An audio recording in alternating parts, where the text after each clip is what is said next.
Few in Hollywood have a resume as diverse as actress, artist, and humanitarian Jane Seymour. The Golden Globe and Emmy Award winner is in Calgary today for a very special unveiling, and we are thrilled to have Jane Seymour here. Lovely to see you. Lovely to see you. We look like sisters. I know. It's as if we planned this, but we didn't. I feel so honored. You definitely have to know you're an accomplished and respected artist when you get a phone call that says, Miss Seymour, would you create an enormous piece that will mark a community and be there for years to come in people's lives? I was so thrilled. I can't tell you how excited I am about tomorrow. It's an 8-foot bronze sculpture in sandstone, but it's bronze, it's got a sandstone finish, of the open heart. So it'll look a lot like that in shape.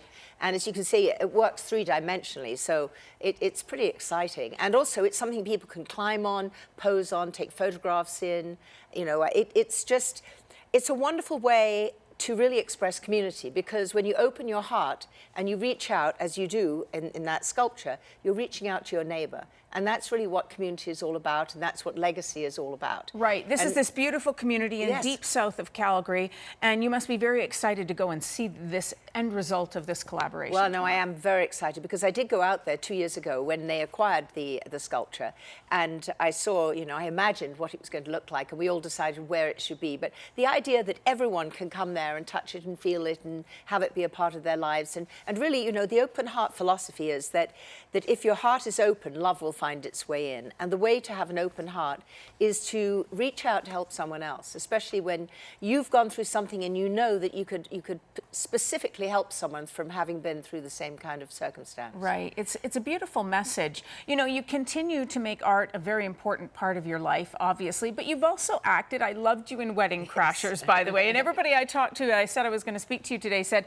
I loved her in Wedding Crashers. It was so unexpected. How challenging is it to find a role as special as that one these days? Well, you know, people got so used to seeing me either be, you know, the romantic heroine or the villain or, you know, Dr. Quinn or whatever, but to suddenly do comedy, no one believed I could do it. And raunchy comedy. And raunchy comedy. And to be perfectly honest, at first I thought all the Dr. Quinn people are going to go crazy if they see me, you know, do this. And it's so funny because you see guys keep going backwards and forwards to see if they can actually see me naked. Right. And I have news for you. I was never actually naked. Oh, disappointment. I wasn't, I know. Disappointment. You were also on Dancing with the Stars, and a lot of people will remember your elegance and also your incredible fitness. Were you 62 when you did Dancing with the Stars? Something like that. It was crazy. At the time, I was the oldest contestant they'd ever had. And what did you learn about yourself at that age by doing that show? Well, first of all, I was already in terrible pain from having had back injuries and knee injuries, so before I started, I knew I shouldn't be doing it. But my mother, who inspired Open Hearts, had had a stroke, and the only word she said after her stroke was yes, when we told her I'd been asked to do Dancing with the Stars. So everyone thought I'd be just knocked out first round. But what they didn't realize is that when I was a little girl, my dream was to dance. That's what I wanted to be.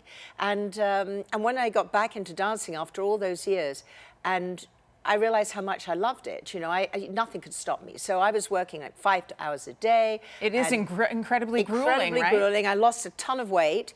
And I did things I never thought I could do. I did the splits. I did things in the air. So impressive. I can't believe it. I actually look at it and go, that's me. I can't believe I did that. But I loved it. You also became single again in the last few years. What's it like dating in your 60s compared to your 30s and your 40s? I don't recommend it. You don't? Why not? I recommend staying married if you can. It was not my choice. He found someone else. I found out about it, and I'm afraid I bailed. After 2 decades 24 together. 24 years. I mean, no, it's very sad. But do you still have hope for love as you go around with your open heart? You know something? When you least expect it, I bumped into a friend of mine who's been married the same amount of time, had 3 kids, and his wife, who randomly is called Jane, left him 6 years ago. And we met one another through a mutual friend, and we looked at one another. We had lunch together. We went, you were dumped? I went, I was dumped. So we had a dumpy lunch, and then we had another dumpy lunch, and then we had a dumpy dinner, and now we live together. Oh, wonderful. So yes, I would say there is hope.